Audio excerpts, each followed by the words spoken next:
sekukhona uchungechunge lwezigilamthetho luzame ukuthatha ubufakazi obuqondene nokubulawa kukaSenzo Meyiwa. Angiqale ngobingelele ngikwamukela le-channel eMaswidi Media Production obingelelayo umxolisi Mfana kaDlomo waphansi le enkandla. Mangabe uyaqala ukufika cela usenze isiqiniseko sokuthi ugo-subscribe maqoqo kwale video, ushawuleke bese uyakhomenta kulolu daba namhlanje. Udaba ngezingalo njengamanje luthi amaphoyisa aseqala uphenyo mayelana nerobhari kanye-ke nokuzama ukwethumba okwenzeke mhla ka-15 May 2025 ngolesine kulo leli sonto ngesikhathi 12:15 endaweni yase-Johannesburg noma-ke eGoli, lapho khona kuzanywe ukuthunjwa oyiliphoyisa noma-ke ongumseshi ecaleni lokubulawa kukaSenzo Meyiwa. Lona-ke oyiliphoyisa uma ngabe-ke echaza uthi ubehamba-ke ngemoto yomsebenzi ebuya khona emsebenzini, lapho khona abone khona ukuthi-ke ulandelwa imoto ewuluhlobo lwe-Nissan i-Almera olumhlophe ebikade-ke ingacacile kahle i-number plate yakhona,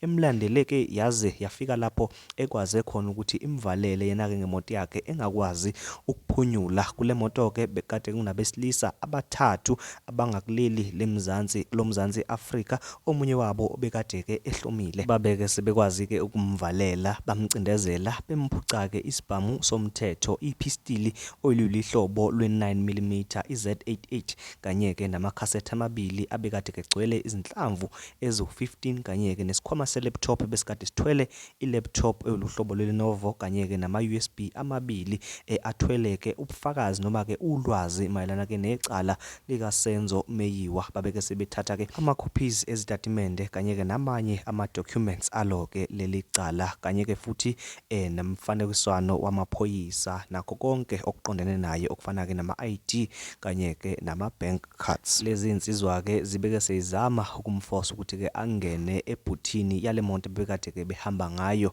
nakakwazile-ke ukuthi-ke anqabe azakwazi ukubalekela ehlathini ebelikade liseduze. Bake-ke sebebaleka kuyo-ke leyo ndawo, naso-ke isikhwama sakhe lesi esithwele zonke izinto zakhe nokunye-ke abakuthathile kuyena. Ukhomishina-ke wamaphoyisa kuleli uGeneral Masemula ubeke seveza ukuthi cha, kwenzekile impela kodwa kulokhu abakuthathile akukho okubaluleke ngaleyo ndlela, kanti-ke futhi-ke abukho nobufakazi obuthathiwe ngesikhathi bezama ukuthumba-ke lona onguzakwabo. Ephinde-ke futhi-ke eqinisekisa nokuthi sekukhona ukhomishina wamaphoyisa aseGauteng, umnumzane noma-ke uGeneral Mthombeni, oseqale uphenyo olunzima noma-ke oseqophelweni oluphezulu ukuthi-ke kutholakale lezi insizwa ezintathu. Ubeke seveza-ke nokuthi-ke lo mseshi ohlaseliwe akalinyazwanga ndawo, kanti futhi akekho limele noma-ke ulimalile kulesa sigameko, njengoba-ke singaqhumaka nakanye isibhamu nanoma-ke seliqaliwe uphenyo lwalezi insizwa. Ubeke senxusa ukuthi uma kukhona umuntu one-lead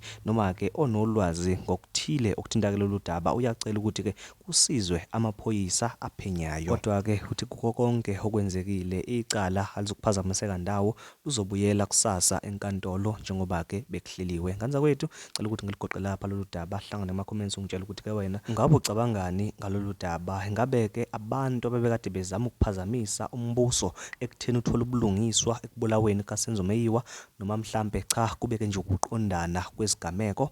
Ngicela ukuthi hlangana nama-comments bese kwenza isiqiniseko sokuthi uyalike futhi uyasubscribe. Sibana nakwi-video elandelayo. Ngiyabonga.